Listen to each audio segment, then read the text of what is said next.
Hey everyone, I'm Striker. Welcome back to another PowerWash Simulator with StoryTelling. So do get comfortable with me with your favorite snacks, and let's get started with the story, which is called The Man Who Went Too Far.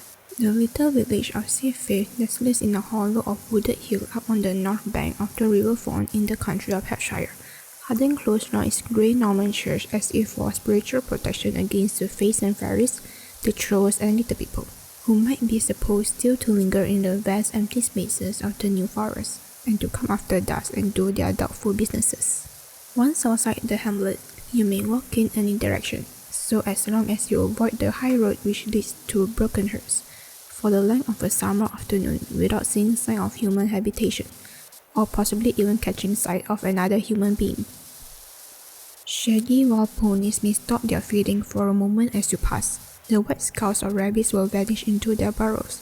A brown viper perhaps will glide from your path into a clump of heather, and unseen birds will chuckle in the bushes. But it may easily happen that for a long day you will see nothing human, but you will not feel in the least lonely. In summer, at any rate, the sunlight will be gay with butterflies, and the air thick with all those woodland sounds, which like instruments in an orchestra combine to play the great symphony of the yearly festival of June. Wind whisper in the birches, and sigh among the trees. Bees are busy with their redundant labor among the heather.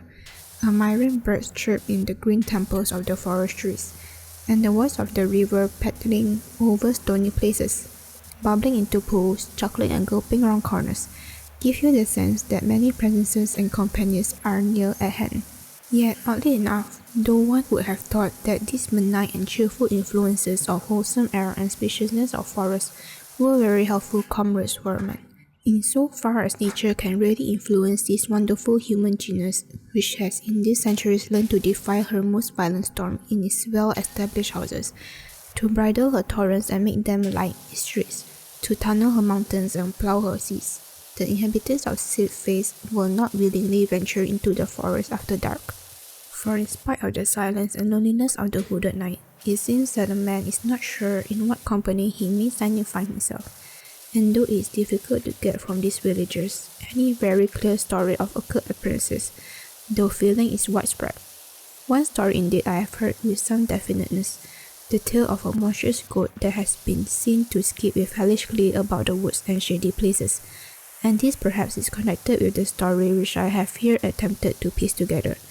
It too is well known to them, for all remember the young artist who died here not long ago, a young man, or so he struck the beholder, of great personal beauty, with something about him that made men's faces to smile and brighten when they looked at him. His ghost, they will tell you, walks constantly by the stream and through the woods, which he loved so, and in especial it haunts a certain house, the last of the village where he lived, and its garden in which he was so done to death. For my part, I am inclined to think that the terror of the forest dates chiefly from that day. So, such as the story is, I have set it forth in connected form. It is based partly on the accounts of the villagers, but mainly on that of Darcy, a friend of mine and a friend of the man with whom these events will chiefly concern. The day had been one of untarnished midsummer splendor, and as the sun drew near to its setting, the glory of the evening grew every moment more crystalline, more miraculous. Western from Seafaith, the beechwood which stretched for some miles towards the heathery upland beyond already cast its veil of clear shadow over the red roof of the village. But the sphere of the grey church, overtoppling all, still pointed a flaming orange finger into the sky. The River Fawn, which runs below, lay in sheets of sky-reflected blue, and wound its streamy devious course round the edge of this wood, where a rough two-plank bridge crossed from the bottom of the garden of the last house in the village, and communicated by means of a little wicket gate with the wood itself. Then once out of the shadow of the wood, the stream lay in flaming pools of the molten crimson of the sunset, and lost itself in the haze of the woodland distances. This house at the end of the village stood outside the shadow, and the lawn which sloped down to the river was still flecked with sunlight. Garden beds of dozen colour lined its gravel walks, and down the middle of it ran a brick pergola, half hidden in clusters of ramble rose and purple with sterile clematis. At the bottom end of it, Between two of its pillars was slung a hammock containing a shirt-sleeved figure. The house itself lay somewhat remote from the rest of the village, and a footpath leading across two fields, now tall and fragrant with hay, was its only communication with the high road. It was low-built, only 2 stories in height, and like the garden, its walls were a mass of flowering roses. A narrow stone terrace ran along the garden front, over which was stretched an awning. And on the terrace, a young silent-footed man-servant was busy with the laying of the table for dinner. He was neat-handed and quick with his job, and having finished it, he went back into the house, and reappeared again with a large rough bath towel on his arm. With this, he went to the hammock in the pergola. "Nearly 8, sir," he said. "Has Mr. Darcy come yet?" asked a voice from the hammock. "No, sir. If I'm not back when he comes, tell him that I'm just having a bath before dinner." The servant went back to the house, and after a moment or two, Frank Helton struggled to a sitting posture and slipped out on the grass. He was a medium height and rather slender in build, but the supple ease and grace of his movement gave the impression of great physical strength. Even his descent from the hammock was not an awkward performance. His face and hands were of very dark complexion, either from constant exposure to wind and sun, or, as his black hair and dark eyes tended to show, from some strain of southern blood. His head was small. His face of an exquisite beauty of modeling, while the smoothness of his contour would have led you to believe that he was a beardless lad still in his teens. But some look which living experience alone can give, seemed to contradict that, and finding yourself completely puzzled as to his age, you would next moment probably cease to think about it, and only look at his glorious specimen of young manhood with wondering satisfaction. He was dressed as became the season and the heat, and wore only a shirt open at the neck, and a pair of flannel trousers. His head, covered very thickly with a somewhat rebellious crop of short curly hair, was bare as he strode across the lawn to the bathing place that lay below. Then for a moment there was silence, then the sound of splash and divided waters, and presently after a great shout of ecstatic joy, as he swam upstream with the foam water standing in a frill round his neck.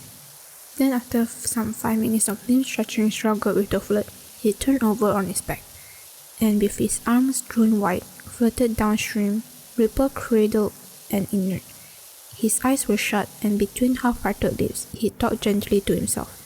"I am one with it," he said to himself. "The river and I, and the river, the coolness and splash of it is I, and the water herbs that wave in it are I also, and my strength and my limbs are not mine but the river's.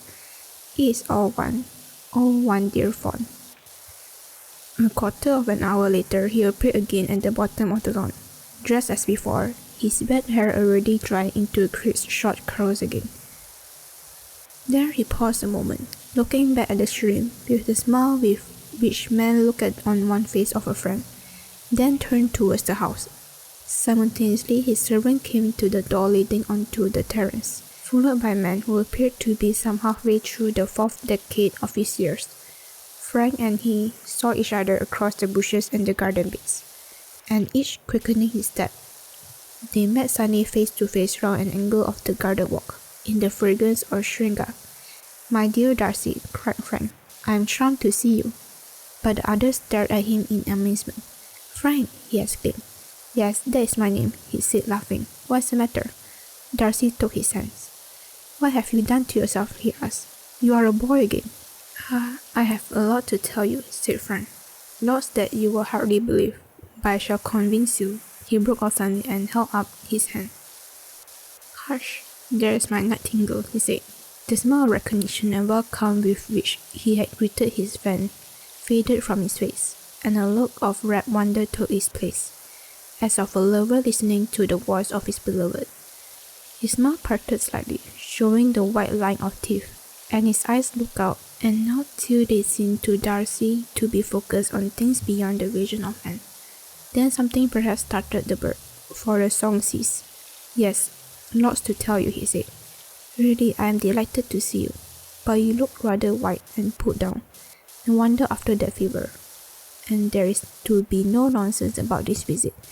It is June now. You stop here till you are fit to begin work again. 2 months at least.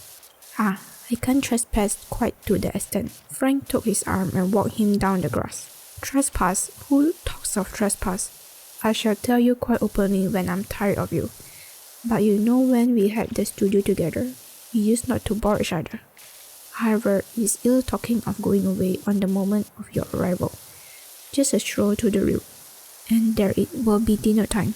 Darcy took out his cigarette case and offered it to the other. Frank laughed. No, not for me, dear me. I suppose I used to smoke once. How very odd. Given it up? I don't know, I suppose I must have. Anyhow, I don't do it now.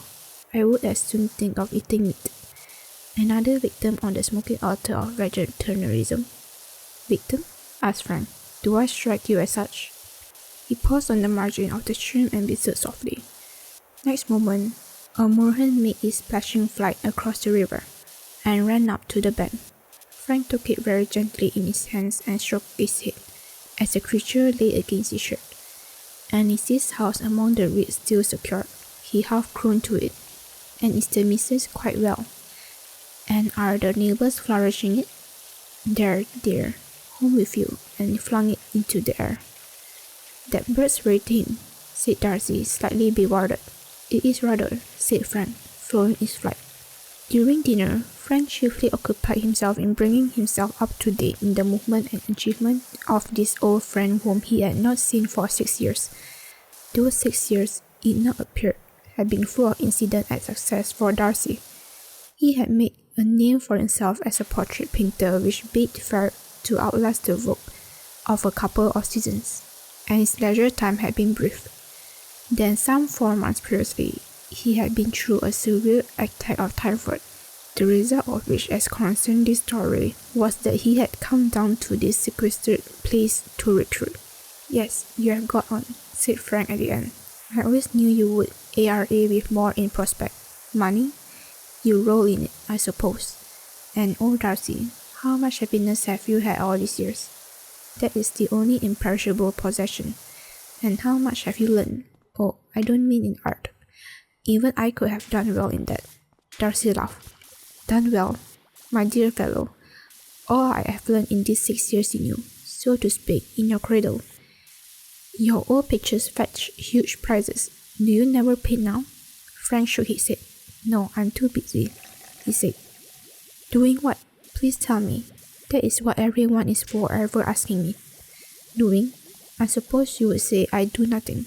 Darcy glanced up at the brilliant young face opposite him. It seems to suit you, that way of being busy, he said. Now it's your turn.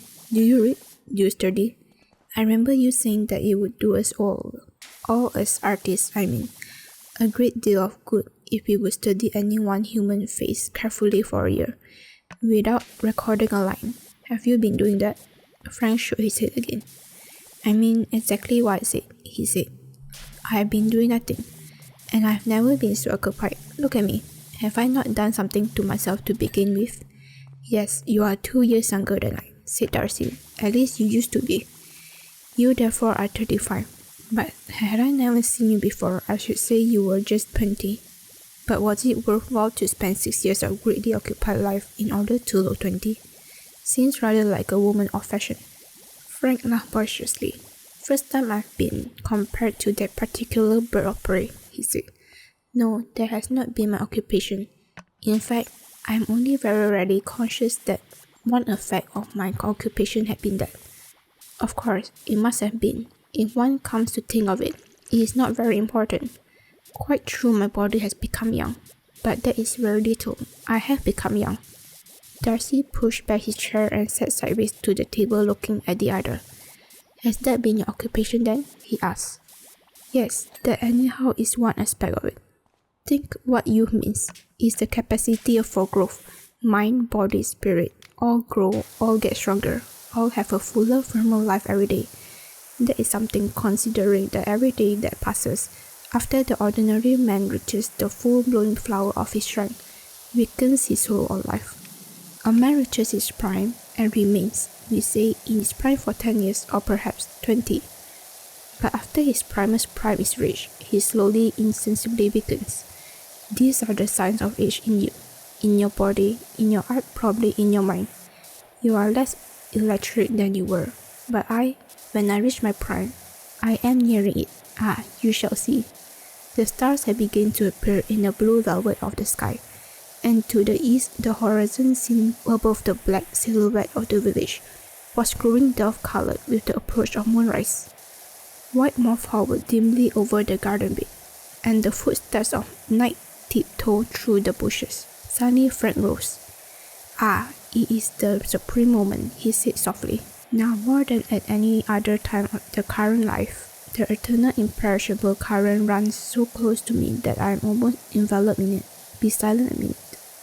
He advanced to the edge of the terrace and looked out standing stretched with arms outspread. Darcy heard him draw a long breath into his lungs, and after many seconds expel it again. 6 or 8 times he did this, then turned back into the lamplight. It will sound to you quite mad, I expect, he said. But if you want to hear the soberest truth I have ever spoken and shall ever speak, I'll tell you about myself. But come into the garden if it's not too damp for you. I have never told anyone yet, but I shall like to tell you. It is long, in fact, since I have even tried to classify what I have learned. They wandered into the fragment dimness of the pergola and sat down. Then Frank began. Years ago, do you remember, he said, we used often to talk about the decay of joy in the world. Many impulses, we settled, had contributed to this decay, some of which were good in themselves, others that were quite completely bad. Among the good things, I put what we may call certainly Christian virtues: renunciation, resignation, sympathy with suffering, and the desire to relieve sufferers. But out of those things, putting very badly ones: useless renunciation, asceticism for its own sake, mortification of the flesh with nothing to follow, no corresponding gain that is, and that awful and terrible disease which devastated England with some centuries ago, and from which by heredity of spirit we suffer now, Puritanism. That was a dreadful plague. The brutes held and thought that joy, laughter, and merriment were evil. It was doctrine the most profane and wicked. Why? What is the commonest crimes one see? A solemn face? That is the truth of the matter. Now all my life I have believed that we are intended to be happy, that joy is of all gifts the most divine. And when I left London and abandoned my career, such as it was, I did so because I intended to devote my life to the cultivation of joy, and, by continuous and unsparing effort, to be happy. Among people and in constant intercourse with others, I did not find it possible. There were too many distractions in town and workrooms, and also too much suffering, so I took one step backwards and forwards, as you may choose to put it, and went straight to nature, to trees, birds, animals, to all those things which quite clearly pursue one aim only, which blindly followed the great native instinct to be happy without any care at all for morality, or human law, or divine law. I wanted you to understand, to get all joy firsthand and adulterated. And I think it scarcely exists among men. It is obsolete. Darcy turned in his chair. But what makes birds and animals happy? He asked. Food, and mating. Frank laughed gently in the stillness. Do not think I become a sensualist, he said. I did not make that mistake, for the sensualist carries his misery pick aback, and round his face is wound the shroud that shall soon enwrap him. I may be mad, it is true, but I may not so stupid anyhow as to have tried that.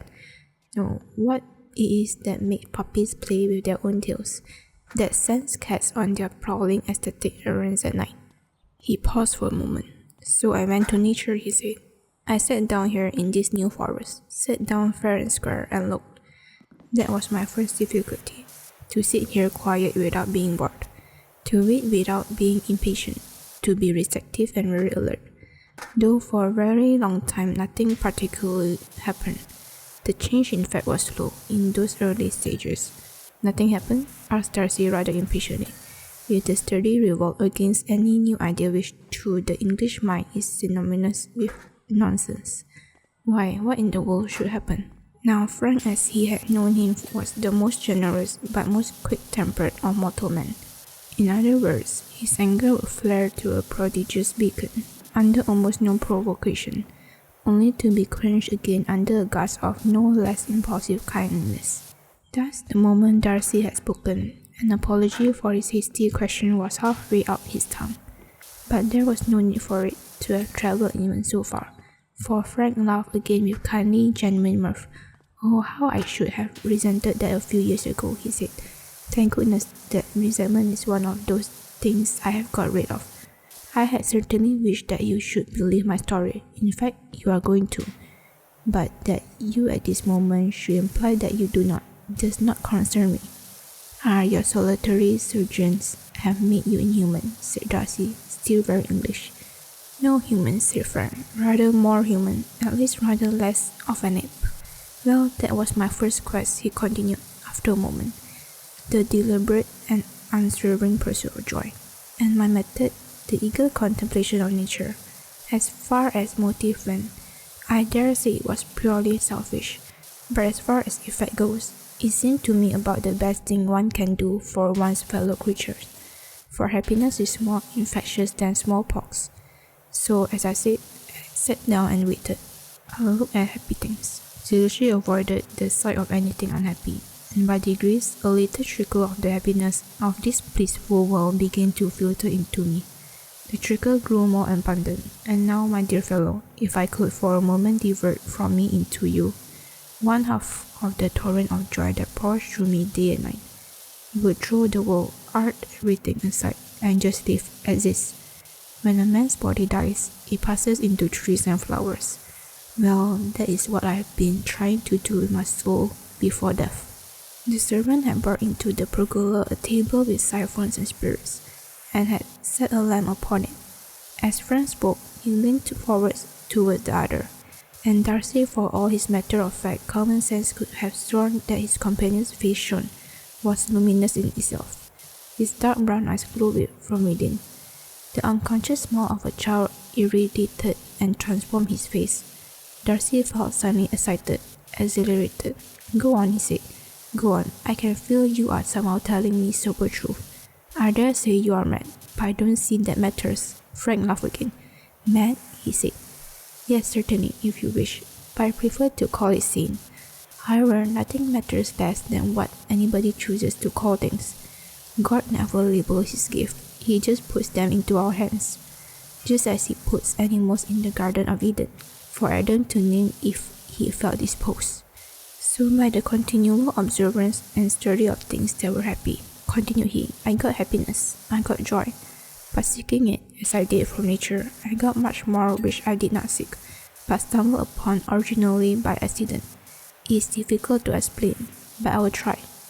About 3 years ago, I was sitting one morning in a place I will show you tomorrow. It is down by the river brink, very green, dappled with shade and sun, and the river passes there through some little clumps of reeds. Well, as I sat there, doing nothing, but just looking and listening, I heard the sound quite distinctly of some flute-like instrument playing a strange, unending melody. I thought at first it was some musical yokel on the highway, and did not pay much attention. But before long, the strangeness and indescribable beauty of the tune struck me. It never repeated itself, but it never came to an end. Phrase after phrase ran its sweet course. It worked gradually and inevitably up to a climax, and having attained it, it went on. Another climax was reached, and another, and another. Then, with a sudden gasp of wonder, I localized where it came from. It came from the reeds and the sky and from the trees. It was everywhere. It was a sound of life. It was, my dear Darcy, as the Greeks would have said, it was Pan playing on his pipes, the voice of nature. It was the life melody, the world melody. Darcy was far too interested to interrupt, though there was a question he would have liked to ask, and Frank went on. Well, for the moment I was terrified with the impotent horror of nightmare, and I stopped my ears and just ran from the place and got back to the house panting, trembling, literally in a panic. Unknowingly, for at that time I pursued only joy. I had begun, since I drew my joy from nature, to get in touch with nature. Nature, force, God, call it what you will. had drawn across my face a little gossamer web of essential life. I saw that when I emerged from my terror, and I went very humbly back to where I heard the panpipes. But it was nearly 6 months before I heard them again. Why was that? Asked Darcy. Surely because I had rebelled, and worst of all, been frightened. For I believe that just as there is nothing in the world which so injures one body as fear, so there is nothing that so much shuts up the soul. I was afraid, you see, of the one thing in the world which has real existence. No wonder its manifestation was withdrawn. And after 6 months? After 6 months, one blessed morning I heard the piping again. I wasn't afraid that time. And since then, it has grown louder. It has become more constant. I now hear it often. And I can put myself into such an attitude towards nature that the pipes will almost certainly sound.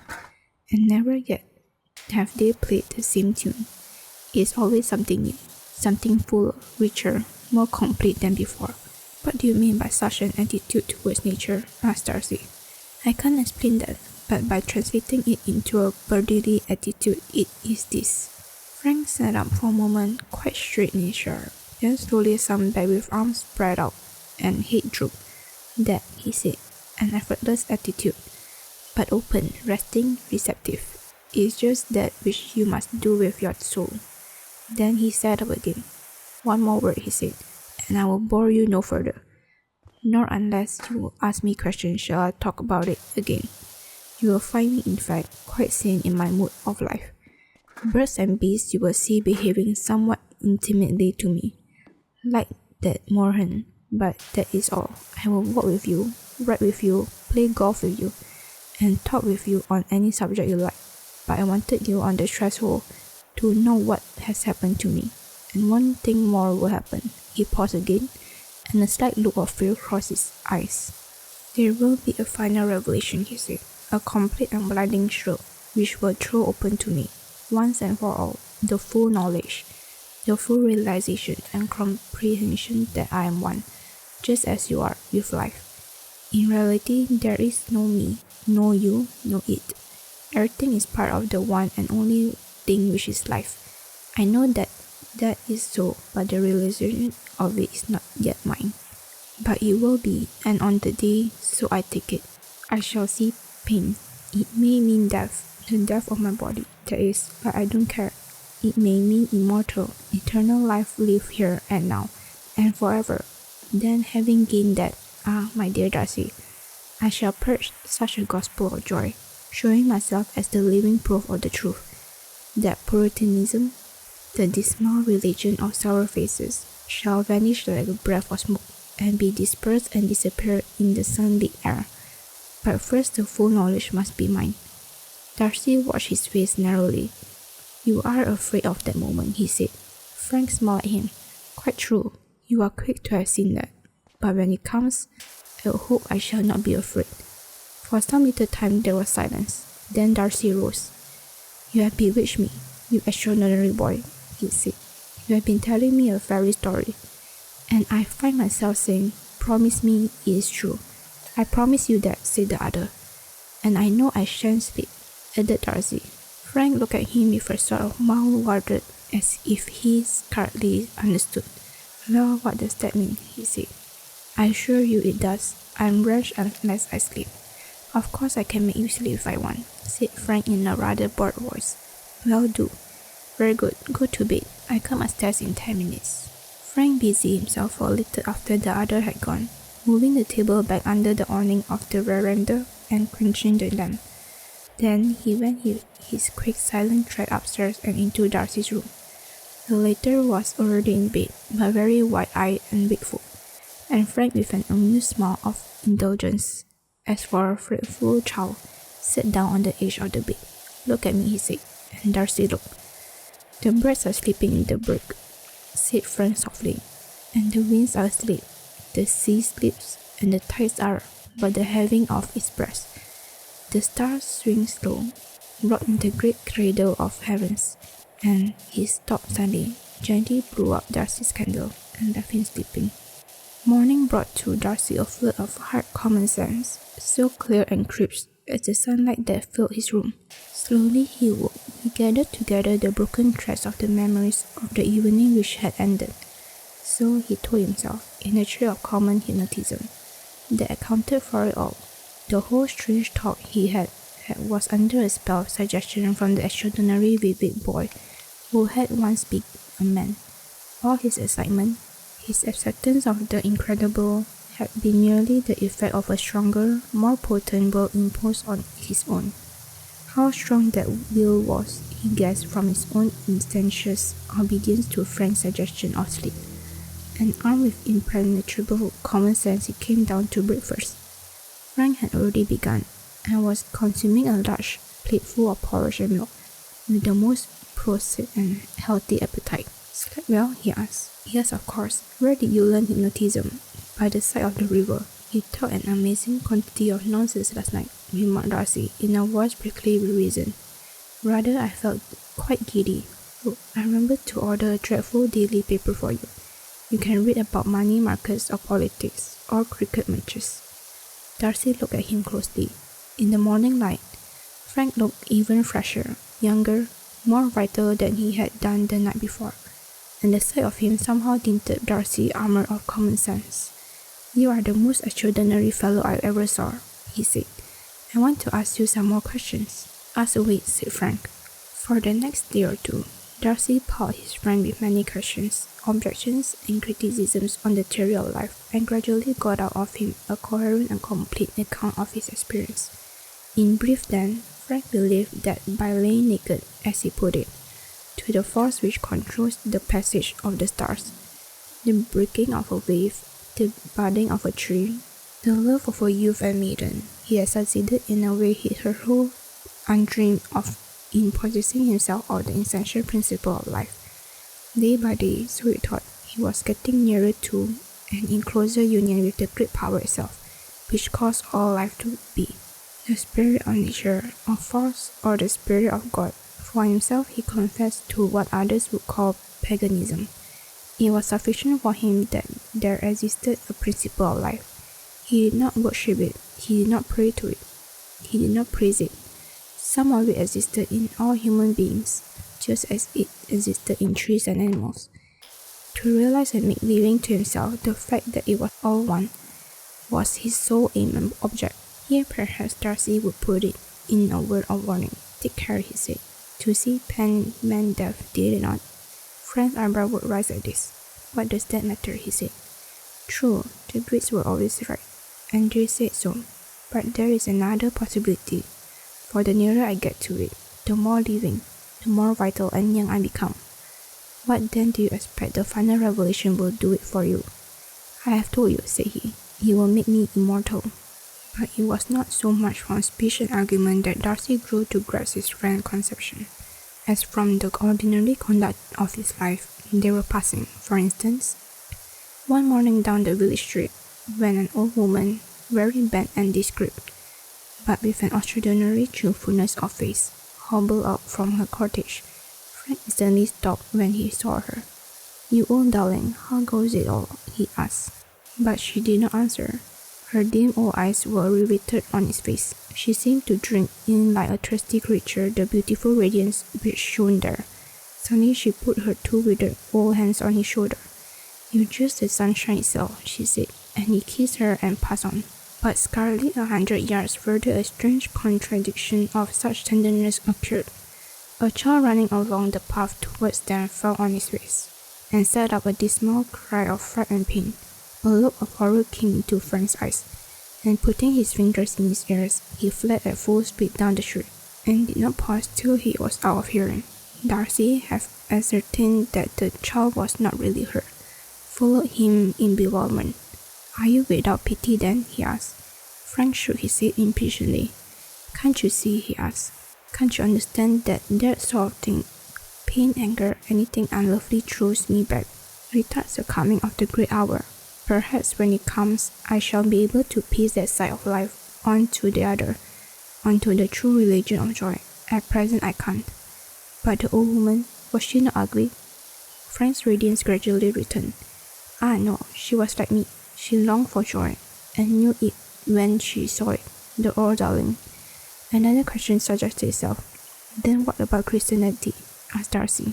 I can't accept it. I can't believe in any creed of which the central doctrine is that God, who is joy, should have had to suffer.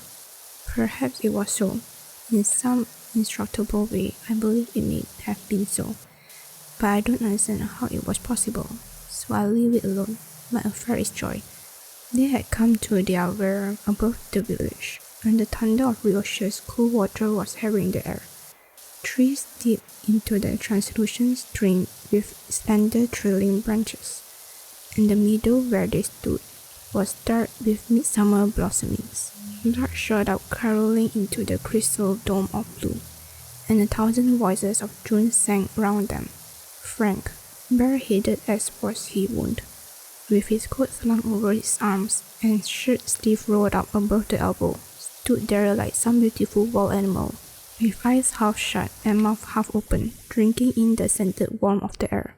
Then suddenly, he flung himself face downwards on the grass at the edge of the stream, burying his face in the daisies and cowslips, and lay stretched there in white arms ecstasy, with his long fingers pressing and stroking the dewy herbs of the fields. Never before had Darcy seen him thus fully possessed by his idea. His caressing fingers, his half-buried face pressed close to grass. Even the clothed lines of his figure were instinct with a vitality that somehow was different from that of other men. And some faint glow from each reached Darcy, some thrill, some vibration from that charged, recumbent body passed to him, and for a moment he understood as he had not understood before, despite his persistent questions and the candid answers they received, how real and how realized by Frank his idea was. Then suddenly the muscles in Frank's neck became stiff and alert, and he half raised his head, whispering, the panpipes, close, oh, so close. Very slowly, as if a sudden movement might interrupt the melody, he raised himself and leaned on the elbow of his bent arm, his eyes opened wider. The lower lids drooped as if he focused his eyes on something very far away, and the smile on his face broadened and quivered like sunlight on still water, till the exultance of his happiness was scarcely human. So he remained motionless and rapt for some minutes. Then the look of listening died from his face, and he bowed his head satisfied. Ah, that was good, he said. How is it possible you did not hear? Oh, you poor fellow, did you really hear nothing?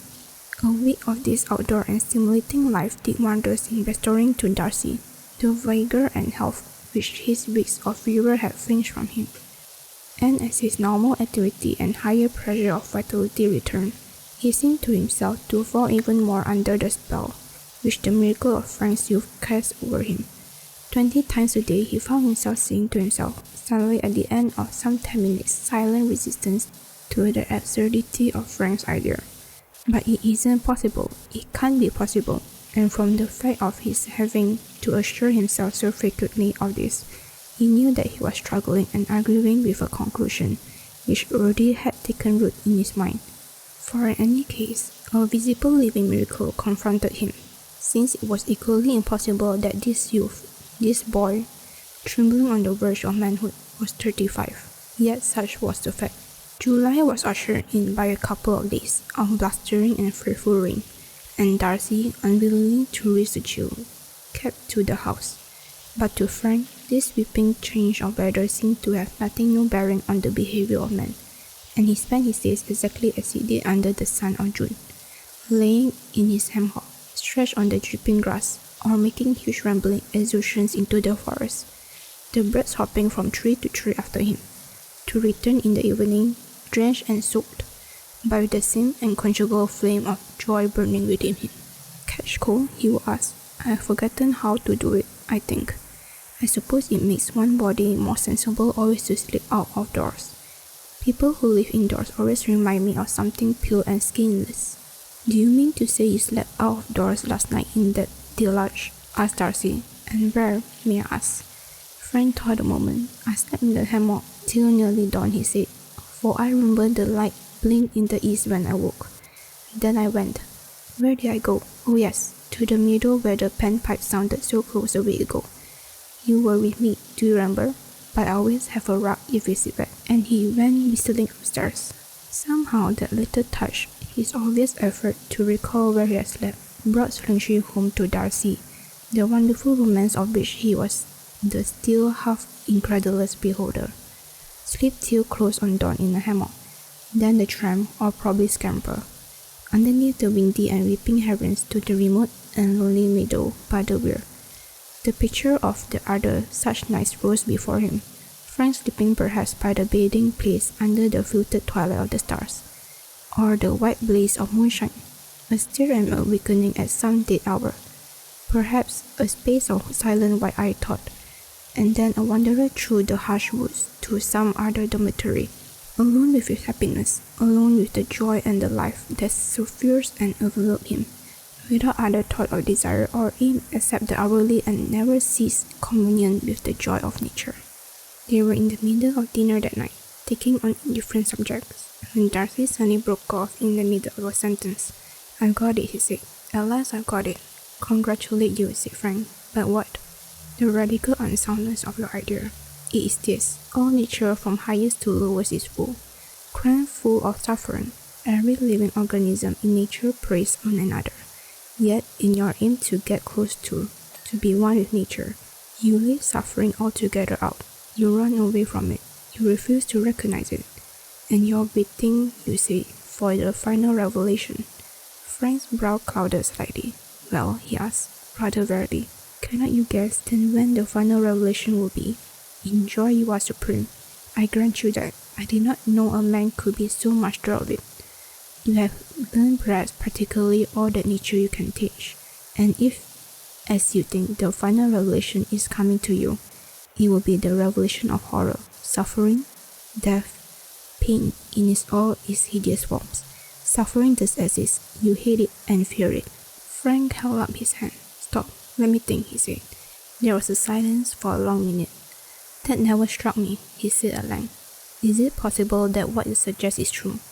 Does the sight of pain means that, do you think? Is it that nature, take it all together, suffers horribly, suffers to a hideous, inconceivable extent? Shall I be shown all the suffering?" He got up and came round to where Darcy sat. "If it's so, so be it," he said. "Because, my dear fellow, I am near, so splendidly near to the final revelation. Today the pipes have sounded almost without pause. I have even heard the rustle in the bushes, I believe, of pens coming. I have seen, yes, I saw today, the bush pushed aside as if by a hand. A piece of a face, not human, peered through. But I was not frightened. At least I did not run away this time." He took a turn up to the window and back again.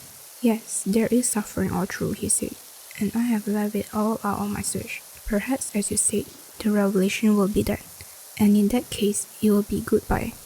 I have gone on one line. I shall have gone too far along one road, without having explored the other. But I can't go back now.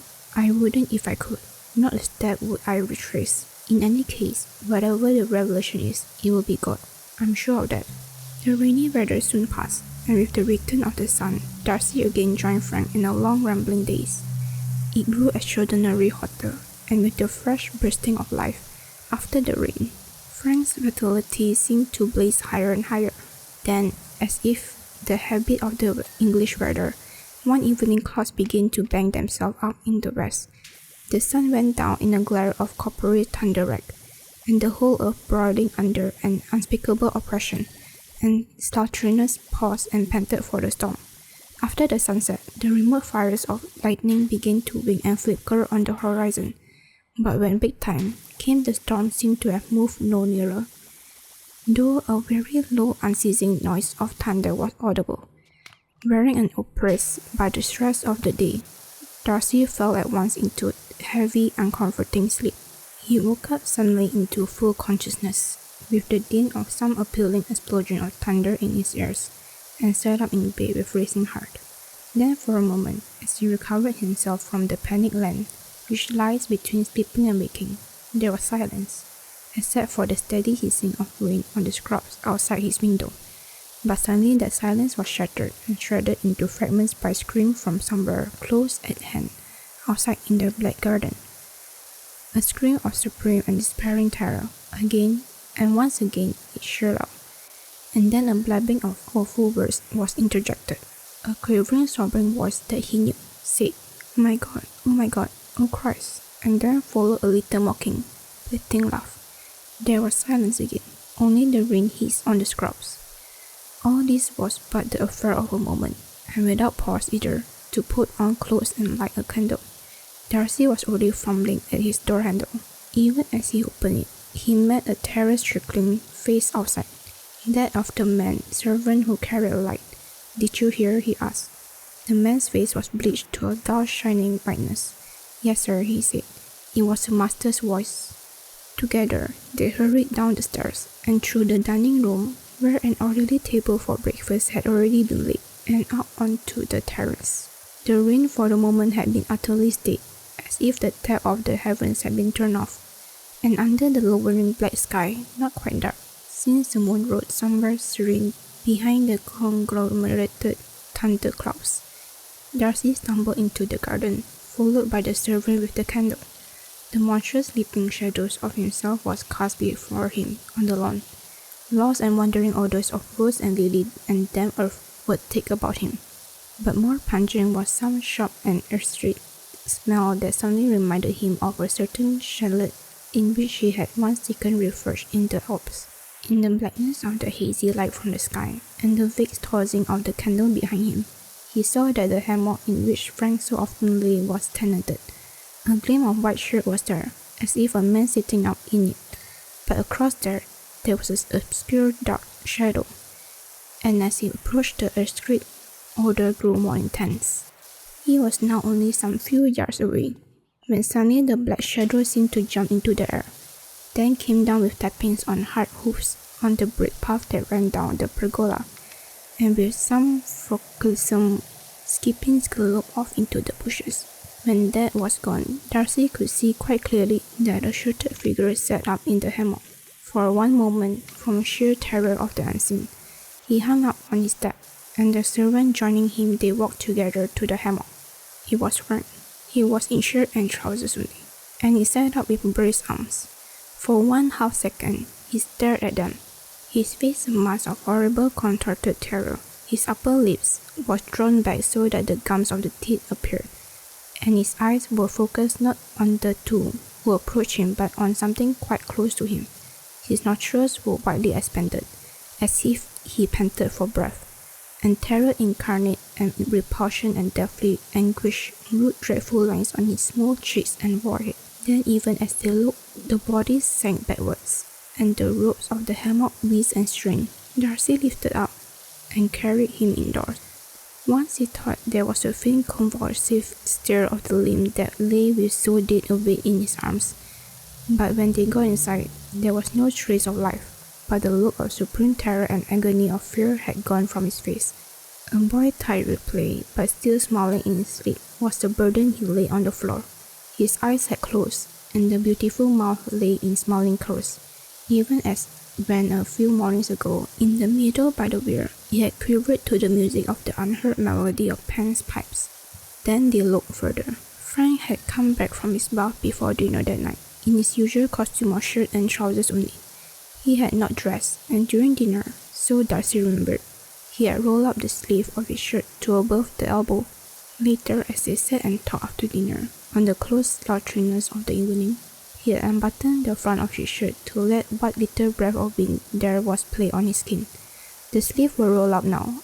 The front of his shirt was unbuttoned, and on his arms and on the brown skin of his chest were streaks of discoloration which grew momently more clear and defined, till they saw that the marks were pointed prints, as if caused by the hoofs of some monstrous goat that had leaped and stamped upon him. So that's the end of the video and the story. If you like it, be sure to like and subscribe. And if you have any suggestion on what videos I can make in the future, please feel free to put it in the comment section below. And hope you enjoy the rest of your day. Goodbye.